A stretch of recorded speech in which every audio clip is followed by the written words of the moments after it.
Bueno, como no sé a qué hora van a ver esta explicación, les digo buenos días, buenas tardes o buenas noches. Eh, Como expliqué en la clase, dado que nosotros vamos a trabajar con un latín, que es el latín clásico, testimoniado en textos, es decir, es una lengua, técnicamente se llama lengua de corpus, ¿no es cierto? El latín que estudiamos es el que ha quedado registrado en textos, y por lo tanto es un latín, digamos, muy elaborado, con estructuras muy elaboradas, que requieren una atención especial, por las características del latín y por el hecho de ser una lengua elaborada, requieren un análisis que pasa a través de conceptos gramaticales. Y siempre me ha parecido que la forma mejor de recuperar esos conceptos gramaticales es con la propia lengua, es decir, con aquella lengua que nosotros usamos a diario, con la que leemos, digamos, textos justamente literarios, o también de otras disciplinas, textos de historiografía o textos de filosofía, y con esa lengua cuyo vocabulario comprendemos directamente, podemos hacer un primer ensayo de reconocer eh, estructuras sintácticas con sus funciones, con sus respectivas funciones, como para, digamos, tener en mente categorías gramaticales que nos van a servir justamente para el análisis de textos latinos. Es muy importante con el método que nosotros usamos, recurrir a conceptos gramaticales que están tanto en el latín como están en nuestra lengua. Yo les pido en ese sentido un esfuerzo.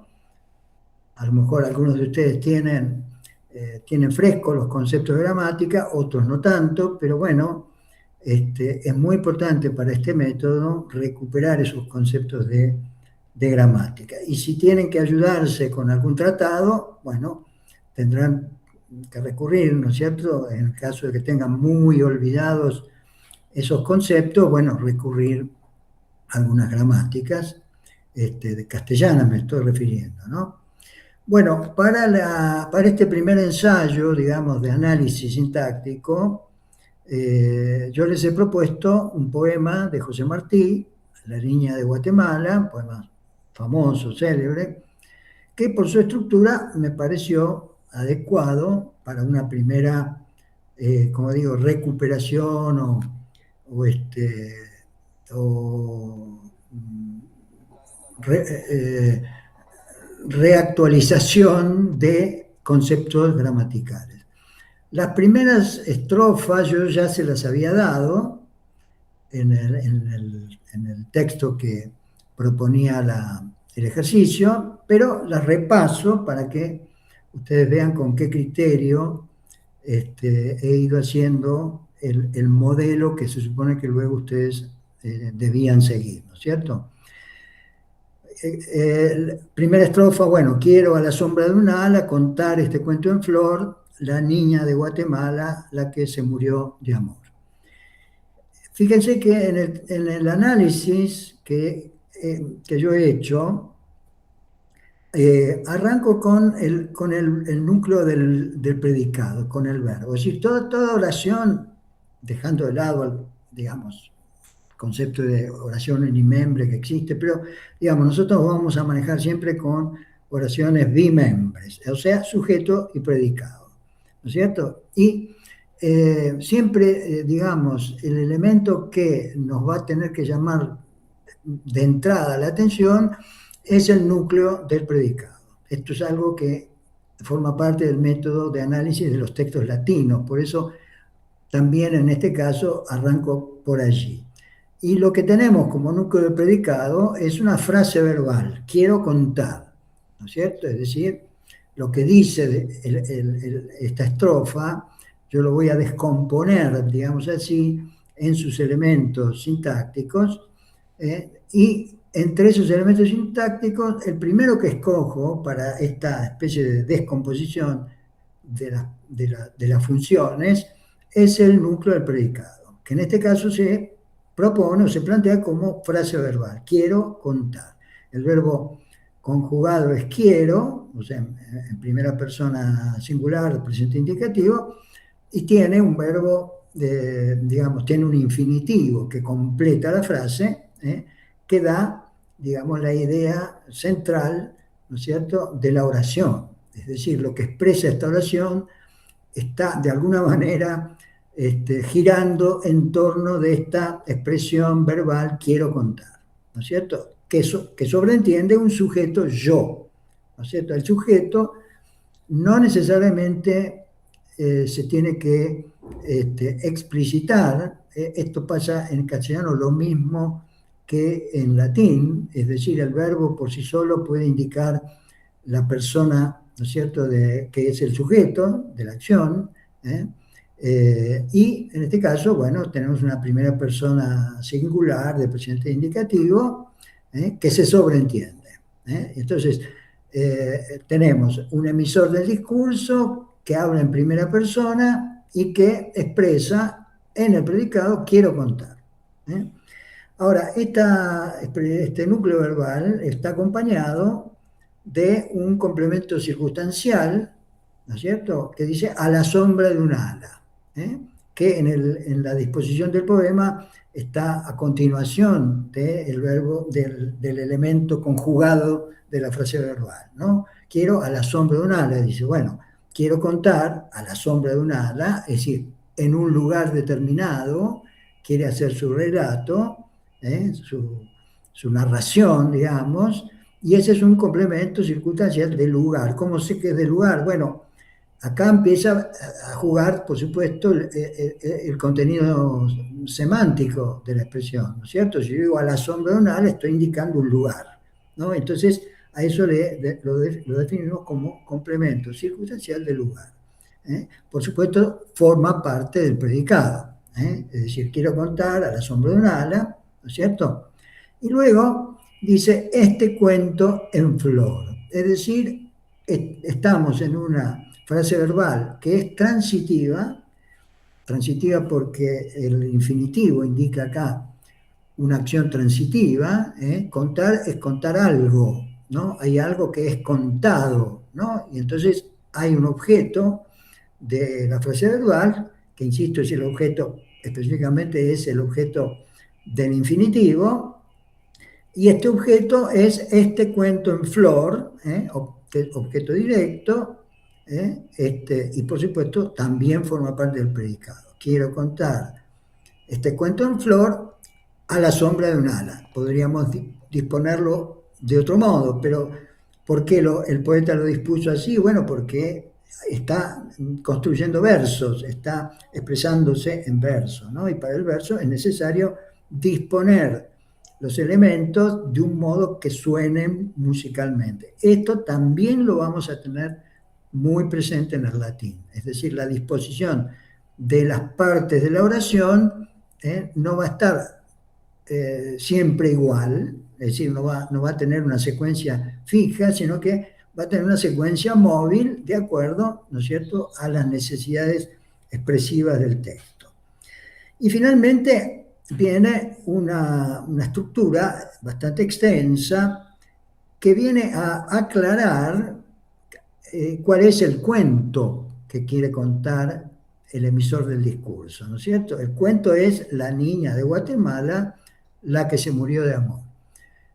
Es decir, el cuento que va a contar es el cuento de la niña de Guatemala, la que se murió de amor. Es decir, que esta expresión está prolongando el objeto directo. A esto le llamamos una aposición, es decir, es una secuencia, diríamos, de palabras que repite algo que ya se ha dicho, que lo despliega, lo desarrolla, explicándolo, ampliándolo, caracterizándolo, ¿no es cierto? Y en este caso, básicamente sería cuento. ¿Cuál es el cuento? El cuento es la niña de Guatemala, la que se murió de amor.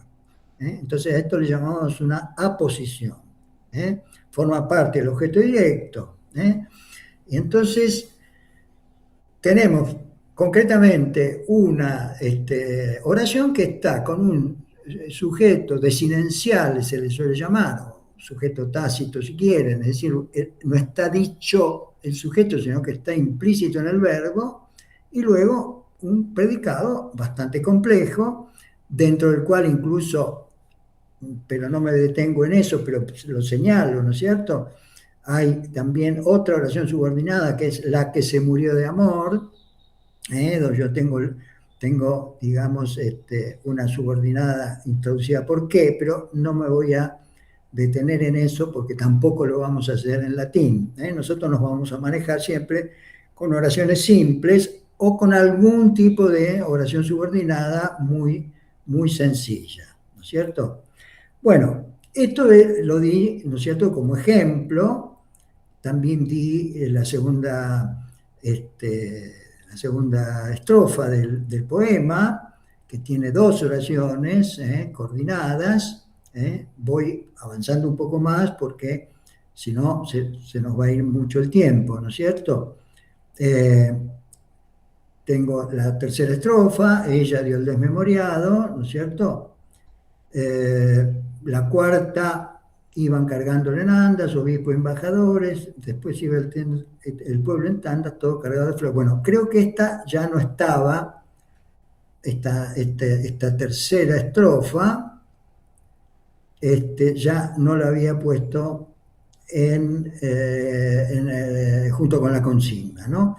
Entonces tenemos, iban cargándole en andas, obispos y embajadores. Aquí tenemos una oración bastante sencilla, ¿no es cierto? Que yo incluso le he cambiado un poco el orden para que ustedes también observen cómo en poesía, digamos, el orden, digamos, obedece a razones métricas, básicamente, expresivas, musicales, ¿no es cierto?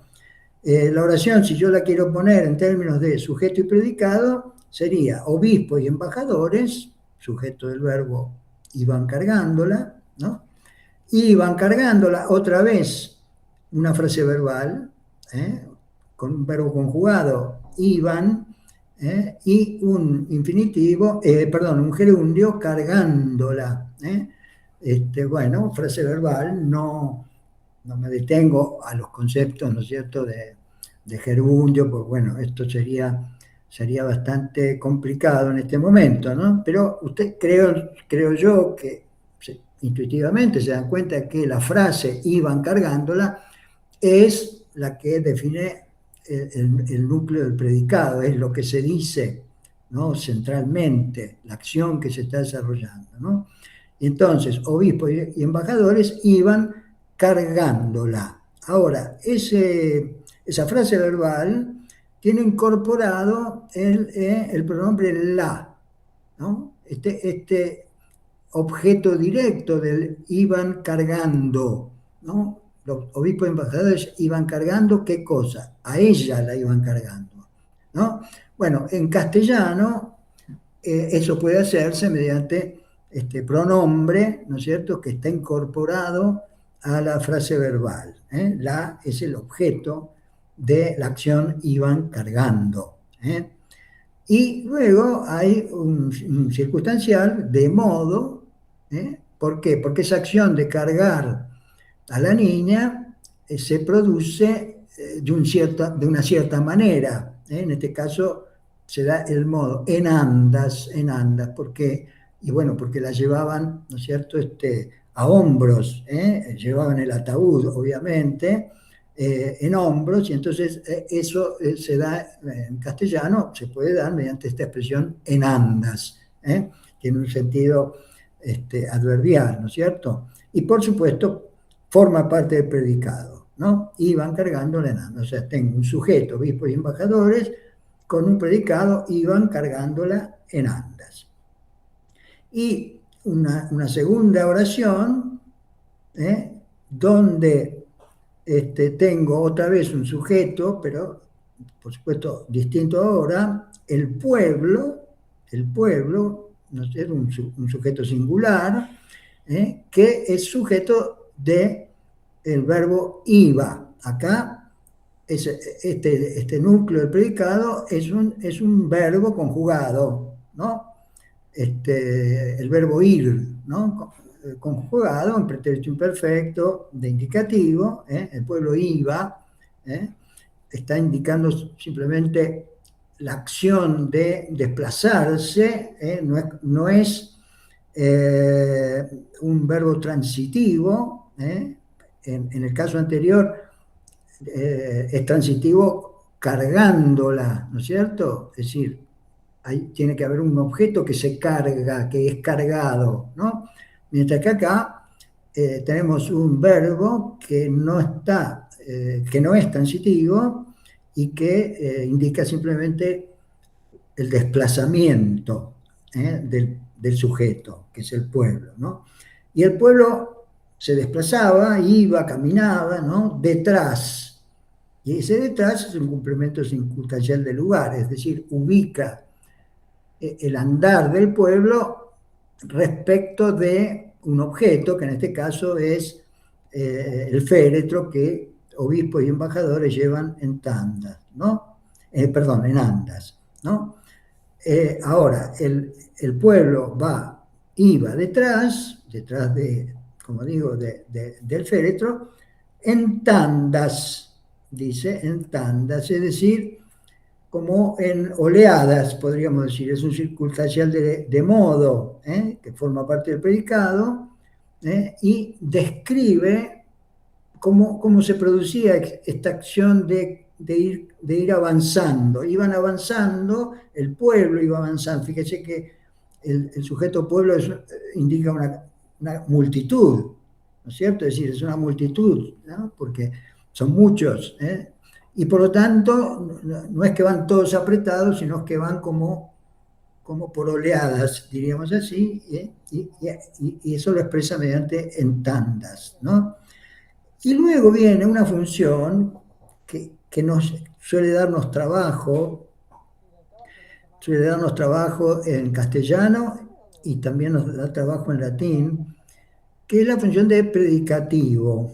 El predicativo se puede referir al sujeto, es lo más habitual, que se refiere al sujeto, o se puede referir también al objeto directo. Hay predicativo subjetivo, o sea que se refiere al sujeto, y también predicativo objetivo, que se refiere al objeto. En este caso se refiere al sujeto. ¿Y cómo sé yo que se refiere al sujeto? Por la concordancia de género y número. ¿Y con qué palabra es la concordancia? Con cargado. El pueblo iba cargado. Si en lugar del pueblo dijera la ciudad, iba cargada, ¿no? Es decir, el predicativo subjetivo siempre tiene el rasgo de que concuerda en género y número, en castellano género y número, ya vamos a ver que en latín se agrega otro rasgo morfológico, en género y número con aquello a lo que modifica, digamos. Pero lo modifica de un modo particular, porque está en el predicado. Y entonces, todo cargado de flores, se refiere al pueblo, y forma parte del predicado. Es más, la confusión, ¿por qué ocurre muchas veces? Porque, digamos, el predicativo subjetivo responde muchas veces a la pregunta ¿cómo? O sea, ¿cómo iba el pueblo? ¿No? ¿Cómo iba? Todo cargado de flores, decimos. Y si decimos cómo, parece que estamos hablando de un complemento circunstancial, que sería, por ejemplo, en tandas, ¿no es cierto? El pueblo iba en tandas. Eso también responde a cómo, ¿no? O sea, ¿cómo iba el pueblo? El pueblo iba en tandas, avanzaba en tandas, ¿no?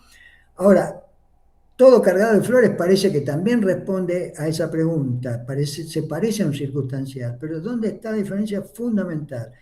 En que hay una concordancia, vuelvo a decir, de género y número con el sujeto.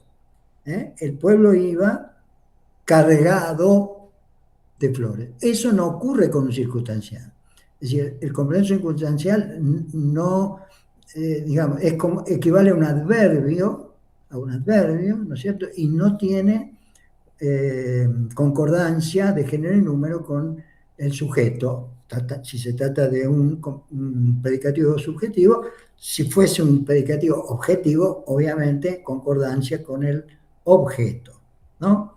Bueno, sobre esto nos vamos a detener más de una vez, porque el predicativo subjetivo, que acá aclaro, no obligatorio, es decir, no obligatorio quiere decir que no lo requiere el verbo de por sí, mientras que hay predicativos subjetivos que son requeridos por el verbo y en ese caso son obligatorios. El caso típico es el del verbo ser, ¿no es cierto? Yo digo, Juan es, obligatoriamente tengo que decir qué cosa es, ¿no es cierto? Juan es bueno, ¿no es cierto? Bueno, ese es un predicativo subjetivo obligatorio, porque si no la oración queda incompleta. Mientras que en el caso este que estamos viendo, todo cargado de flores, digamos que no es obligatorio, podría no estar ese predicativo, ¿no? Bueno, pasamos a la siguiente estrofa. Ella, por volverlo a ver, salió al verlo al mirador, él volvió con su mujer, ella se murió de amor. Bueno, aquí tenemos bastante facilitado el análisis, porque tenemos los pronombres que están indicando el sujeto, es decir, acá sí tenemos un sujeto expreso, porque es una tercera persona, y entonces tenemos el sujeto ella, que se está remontando a la historia de amor, ¿no es cierto? De esta niña de Guatemala que, bueno, que ya en el inicio del poema sabemos que murió, ¿no es cierto? Porque dice la que se murió de amor, ¿no? Pero acá se remonta al pasado, dice ella, entonces sujeto del verbo salió, que lo tenemos, yo lo puse acá en el tercer lugar, ella salió, que es el núcleo del predicado, por volverlo a ver. Y acá tenemos un uso de por que no es tan común, por lo menos en nuestro castellano actual, pero que es perfectamente un circunstancial de causa, ¿no? Es decir, por volverlo a ver, quiere decir a causa de volver a verlo, ¿no es cierto? Es decir, que deseaba volver a verlo y entonces salió, ¿eh? A causa de querer verlo, por volverlo a ver, salió, ¿eh? verbo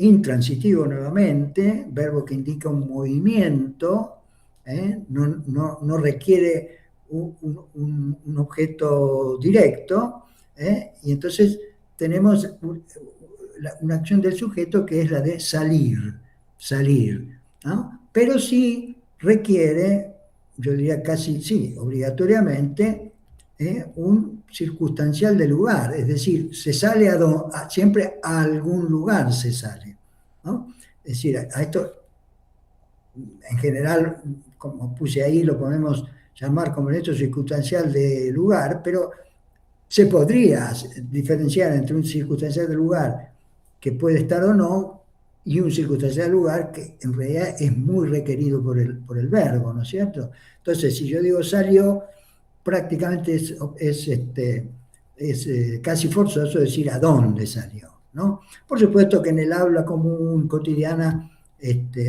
lo usamos sin el circunstancial, pero sobreentendido, ¿no? Supongamos ¿dónde está María? Salió, decimos. Bueno, salió quiere decir que se fue de la casa, pero fue a alguna parte, que fue, en fin, o fue a pasear, ¿no? Pero, digamos, en el lenguaje que vamos a manejar nosotros en latín, siempre hay una estructura completa. Digamos que siempre vamos a encontrar, digamos, la información completa como para tener claro toda la estructura, ¿no? Entonces, salió al mirador, complemento circunstancial del lugar, y además salió al mirador haberlo, es decir, tenemos la causa y tenemos la finalidad, ¿no? Las dos son iguales, ¿no es cierto? Es decir, la causa es que quería verlo nuevamente y la finalidad de salir es a verlo, ¿no es cierto? Salió para verlo, a verlo, ¿no? Complemento circunstancial de fin o de finalidad, que también, por supuesto, forma parte del predicado, ¿no? Luego viene una segunda oración, él, que es el sujeto del verbo volvió, ¿no es cierto? Él volvió, y acá otra vez tenemos un verbo intransitivo. El concepto de transitivo e intransitivo lo tenemos que tener muy fresco. Transitivos son los verbos que llevan objeto directo, intransitivos los verbos que no llevan objeto directo y por tanto no pueden pasar a la voz pasiva, digamos, es otra forma de comprobar cuando un verbo es transitivo, es cuando puede pasar a la pasiva, o cuando es intransitivo no puede pasar a la pasiva. Volvió, volvió y se agrega a ese volver un circunstancial de compañía con su mujer. Volvió, digamos, acompañado. Entonces acá hay un circunstancial de compañía. Y por supuesto forma parte del predicado. Finalmente, una tercera oración, ella, nuevamente el sujeto, se murió, un verbo, por supuesto un verbo conjugado, un verbo en pretérito indefinido, es un tipo de verbo que lleva el se reflexivo, digamos, se murió, esto es algo muy, muy común, ¿no es cierto? Ella se murió, o sea, el núcleo del predicado se murió y tenemos un circunstancial de causa con la preposición de, que es de amor. Esto es algo que está muy, muy radicado en ciertas expresiones, ¿no? El uso del de como causa está en muchas expresiones, ¿no? Y una de ellas típica es de amor, ¿no es cierto? Bueno, se puede morir de muchas cosas, lamentablemente también de enfermedades y demás, pero bueno, lo expresamos mediante la preposición de, ¿no? Bien, seguimos. Como de bronce candente, al beso de despedida era su frente, la frente que más he amado en mi vida. Tenemos sujeto su frente del verbo era. Acá aparece el verbo ser, en pretérito imperfecto, ¿no? Su frente era. Acá sí vamos a tener un predicativo obligatorio, porque si yo digo su frente era, esa oración no se puede completar. Si digo él volvió, sí está completa la oración, aunque se le puede agregar alguna información más. Pero decir él volvió es una oración, digamos, que es viable con esos dos elementos. En cambio, su frente era, digamos que no queda completa y por lo tanto necesita de un predicativo subjetivo, obligatorio. Y ese objetivo, perdón, predicativo subjetivo obligatorio es en este caso bastante complejo porque está planteado con una comparación, como de bronce candente. Su frente era como de bronce candente, es bastante compleja.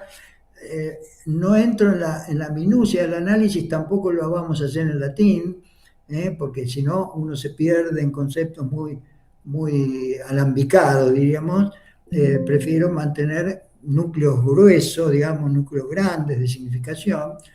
Creo que la comparación se entiende muy bien, como de bronce candente, es decir, como si estuviera fiebre, como si estuviera ardiendo, ¿no?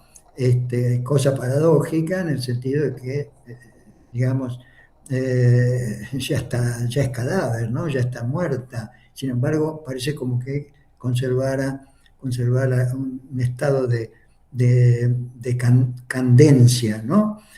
Como de bronce candente era su frente, ¿no es cierto? Al beso de despedida, una expresión bastante complicada, diría yo, pero que da la idea, es un circunstancial yo le puse de tiempo, se podría discutir. Muchas veces hay circunstancias que se pueden discutir, ¿eh? Y que se puede decir, no, lo veo más de esta manera. Yo entiendo que se hace referencia a que él la besa el cuerpo muerto, ¿no? Y siente el cuerpo candente, es decir, caliente, ardiendo prácticamente, ¿no?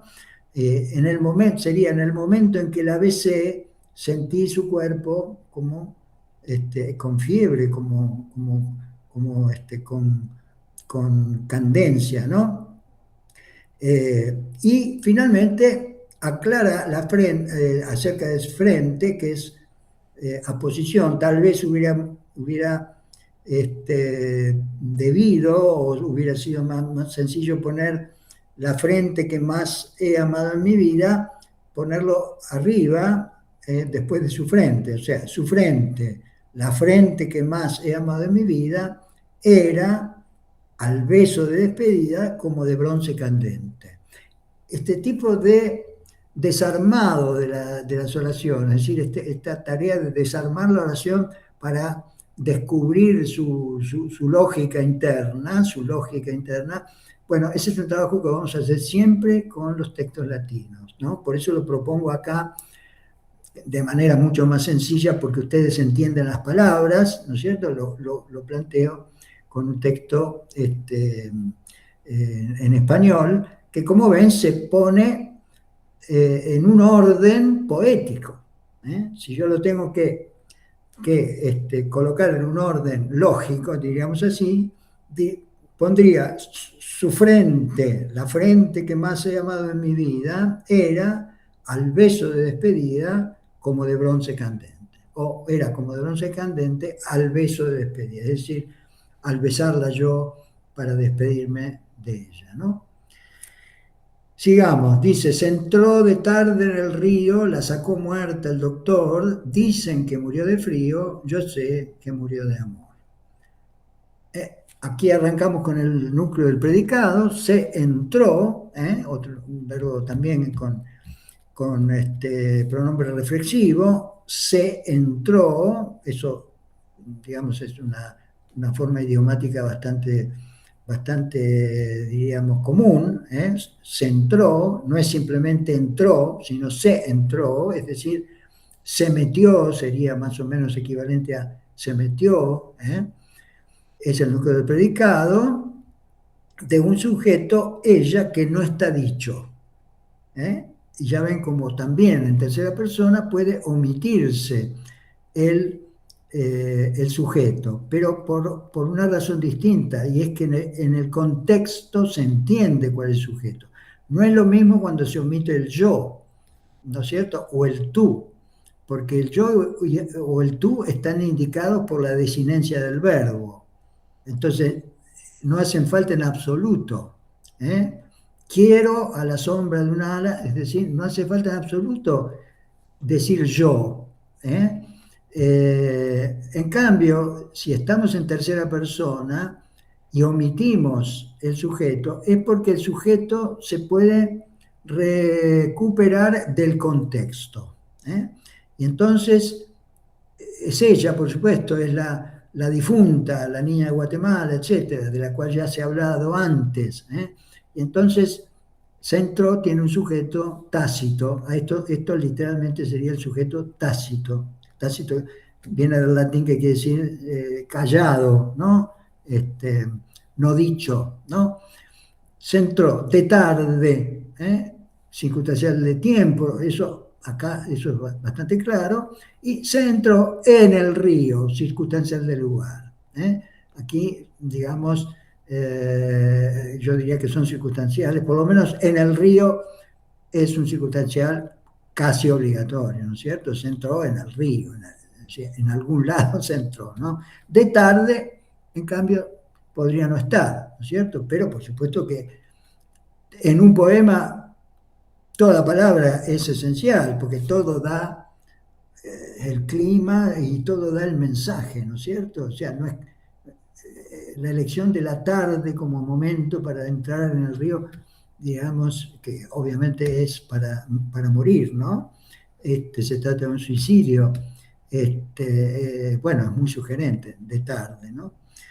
Y atención acá, dice el doctor, yo descompuse bastante la oración que sigue, dice el doctor, ¿no es cierto? Que es el sujeto del verbo sacó, que tiene un objeto, la. ¿Se acuerdan que teníamos ese la también incorporado a la frase verbal? Acá no está incorporado al verbo, sino que está autónomo, ¿no? La sacó, se entiende que a la niña, ¿no es cierto? La sacó, es el objeto directo, forma parte del predicado, por supuesto. Y atención, muerta. Y acá tenemos lo que yo había dicho antes, que hay también el predicativo objetivo. Es decir, es un modificador que está en el predicado, pero que se refiere al sujeto. Perdón, al objeto. Se refiere al objeto. La sacó muerta. ¿Cómo? Acá otra vez, nosotros podríamos decir cómo la sacó, ¿no? Eh, Ahora, si dijéramos circunstancial de modo, no estaríamos dando cuenta de que hay una concordancia entre muerta y la. Si la oración dijera lo sacó, entonces el predicativo del objeto, en este caso sería muerto, no muerta. Esa concordancia no cabe para un circunstancial. Eso es lo que me indica que no es un circunstancial, que es un predicativo, es decir, un modificador, en este caso del objeto, a través de la acción verbal, a través del verbo, ¿no? Modifica a través del verbo. Entonces la sacó muerta. Es decir, la acción de sacarla fue cuando ella ya estaba muerta.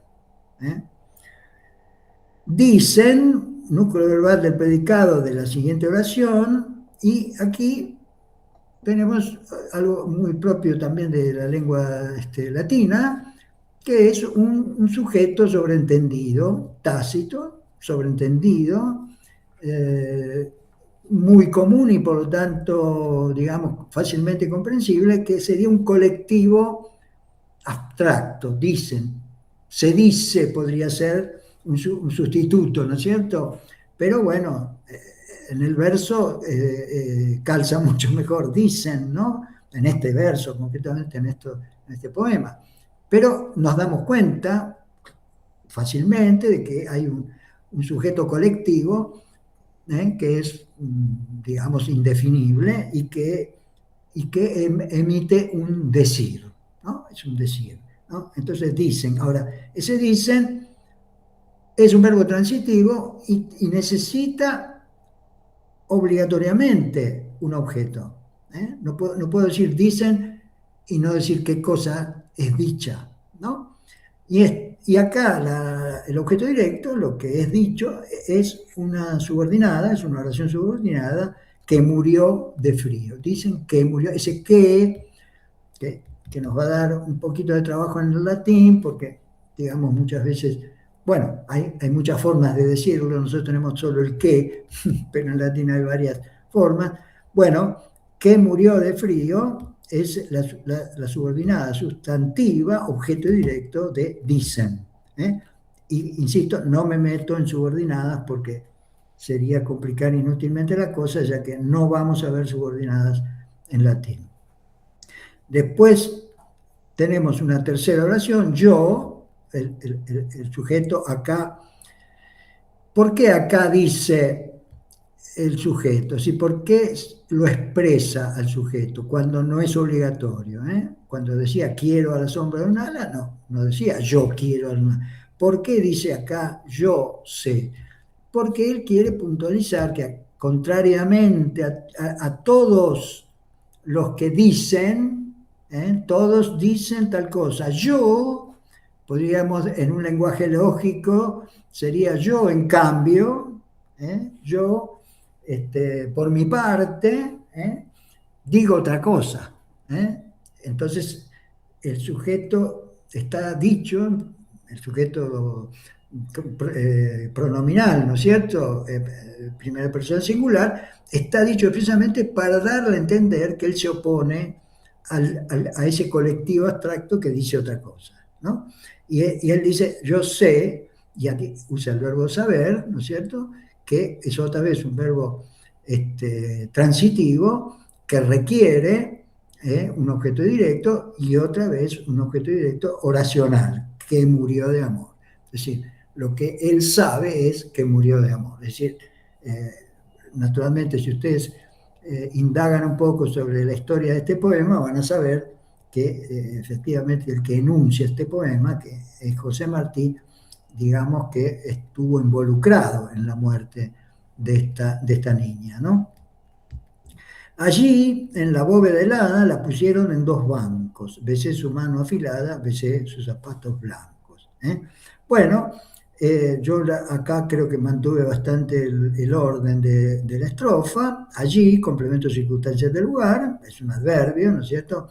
Eh, en la bóveda helada desarrolla el allí, es decir, aclara, explica el allí, y ahí tenemos otra vez la aposición, ese elemento, digamos, que se coloca a continuación de otro, es decir, de un sustantivo, para explicarlo, para aclararlo, para ampliarlo, para precisarlo, ¿no es cierto? En este caso, allí, obviamente, no se basta por sí mismo, ¿no es cierto? Es decir, ese allí no me indica ningún lugar en particular, pero inmediatamente la aposición viene a aclararlo. Allí, en la bóveda helada, en la bóveda helada, la, otra vez el objeto directo, ¿eh? De un verbo que viene inmediatamente, la pusieron, un verbo en tercera plural, que no tiene sujeto expreso, no está expresado el sujeto. Y otra vez tenemos que pensar en un sujeto abstracto, no en este caso como en el dicen, que yo diría involucra a todos, a todo el mundo, digamos, sino a un conjunto de personas que realizaron la operación de ponerla sobre dos bancos, en dos bancos, ¿no? Poner el féretro, entiendo yo, aunque él omite el detalle del féretro, siempre, es decir, siempre habla de ella, tiene mucha más fuerza, por supuesto, hablar de ella, ¿no? Entonces la pusieron en circunstancias de lugar en dos bancos, es decir, digamos, armaron como una especie de, este, de soporte, digamos, del féretro, ¿no? Y a continuación, otra oración donde otra vez el sujeto está sobreentendido, o mejor dicho, en este caso se podría decir, es un sujeto desinencial, ¿ven? En este caso yo puedo decir, es un sujeto desinencial. ¿Por qué? Y porque BC solo puede tener como sujeto yo, ¿no es cierto? BC. Solo puede tener como sujeto el pronombre y no hace falta decirlo. BC, ¿no es cierto? Y BC es un verbo transitivo que no siempre, esto también hay que decirlo, y eso vale para el latín, hay verbos que pueden ser transitivos e intransitivos, así que se usan tanto de un modo como de otro. Bueno, besar es un verbo que puede usarse intransitivo, pero en este caso tiene objeto directo, su mano afilada. No es que la besó toda, ¿no? Sino que besó en particular una parte de su cuerpo que es su mano afilada, una mano fina, digamos así, ¿no? Y repite una segunda oración, besé sus zapatos blancos, es decir, otro objeto, material obviamente, que, digamos, recibe los besos del emisor de este poema, ¿no es cierto? Finalmente, callado, al oscurecer, me llamó el enterrador. Nunca más he vuelto a ver a la que murió de amor. Eh, Aquí desarmé un poquitito el orden, puse el enterrador, que es el sujeto del verbo me llamó, ¿eh? El enterrador, Me, objeto directo, el verbo llamar es un verbo, bueno, también diría yo, igual que besar, es un verbo que podría usarse intransitivamente, pero que normalmente es transitivo, y que tiene en este caso el objeto directo pronominal, me, objeto directo pronominal. Es un pronombre que está con la forma de objeto directo. De paso decimos, sobre esto voy a volver, pero que, digamos, ese me es una variación morfológica del yo, aunque parezca mentira, pero porque uno dice, pero ¿cómo? No tiene nada que ver morfológicamente yo y me, ¿no? Pero siempre es la primera persona singular, ¿no es cierto? El pronombre de primera persona singular, siempre es el mismo, ¿no? ¿Qué es lo que cambia? Y bueno, que yo se usa para cuando es sujeto y me cuando es objeto directo u objeto indirecto. ¿eh? O sea, cambia la forma de la palabra por la función que desempeña en la oración. Sobre este concepto voy a volver, porque es un concepto básico para entender la estructura de la lengua latina. Es decir, muchas palabras del latín, básicamente sustantivos, adjetivos y pronombres, varían su forma según la función que tengan en la oración. Adelanto esto, de todas maneras, yo diría que eso es el núcleo de un primer nivel de latín, es decir, los cambios morfológicos de las palabras según la función que desempeñan en la oración, ¿no? Pero acá tenemos un ejemplo, ¿no? Es decir, tenemos yo cuando es sujeto, me cuando es objeto directo. Bueno, me llamó el núcleo del predicado, el enterrador, callado. El enterrador dice callado. Bueno, es muy poético esto, muy poético, o sea, rompe un poco la lógica, ¿no es cierto? Porque uno dice, ¿cómo que me llamó callado? Callado se refiere al enterrador, es un predicativo subjetivo no obligatorio, ¿eh? Y vean la concordancia, ¿no? El enterrador, callado. Si fuera la enterradora, sería callada, ¿no? O sea, un modificador del sujeto, pero que está en el predicado y que lo modifica a través del verbo. Callado me llamó. ¿Cómo me llamó? ¿No? Bueno, y como digo, es un poco paradójico porque uno dice, bueno, pero si lo llamó no puede haber sido en silencio. Bueno, puede haber hecho un gesto, ¿no es cierto? Puede haber hecho un gesto con la mano, en fin. Yo creo que él sugiere, sobre todo quiere sugerir un momento de profundo silencio frente al hecho de esta muerte y al hecho de, digamos, de estar frente a los restos humanos de esta niña, ¿no? Hay que componer la escena. Entonces, ni se anima a hablar el enterrador, no le salen palabras, pero lo llama, es decir, le llama la atención. Le llama la atención probablemente para que, bueno, salga del lugar donde está, o sea, salga de la bóveda helada, esa donde han colocado a la niña, el cuerpo de la niña que el emisor del discurso, también se dice el yo lírico, en fin, ha besado, ¿no? Bueno, se ha quedado allí, el enterrador tiene que cumplir con su triste función y entonces le hace una seña, lo llama para que salga, ¿no? Y finalmente, nunca más he vuelto a ver a la que murió de amor, es decir, otra vez en la primera persona digamos, no enunciada, se entiende que es yo, yo nunca más, complemento circunstancial de tiempo, nunca más, es decir, todo lo que tiene que ver con tiempo y lugar lo ponemos como circunstancial, en este caso indica el tiempo indefinido de la vida del que enuncia, ¿no es cierto? No he vuelto a ver nunca más, El nunca más basta para negar la acción verbal. He vuelto a ver, frase verbal muy compleja, no me detengo por supuesto allí. Creo que el bloque verbal se reconoce fácilmente, ¿no es cierto? Entonces yo, sujeto, diría yo, desidencial, porque ¿no es cierto? Yo es decir, no puede haber otro sujeto que yo, ¿no? Nunca más he vuelto a ver, y un objeto directo de la frase verbal que depende, va dentro de la frase verbal de ver, ¿no es cierto? El verbo ver, que es un verbo transitivo por excelencia.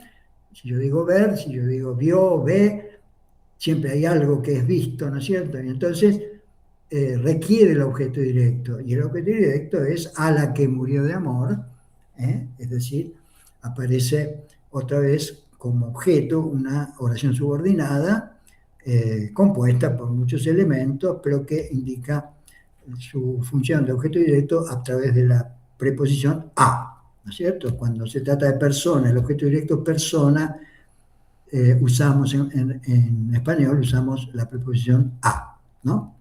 A ella, podría haber dicho nunca más he vuelto a ver a ella, ¿no? Pero también podría ser nunca más la he vuelto a ver. Es decir, hay muchas formas de plantear el objeto. En este caso, él quiere rematar con el elemento definitorio de esta niña de Guatemala, que es la que murió de amor. Bueno, esta es la solución. Yo espero que ustedes, si no todo, bueno, la mayor parte del análisis la hayan podido solucionar, resolver.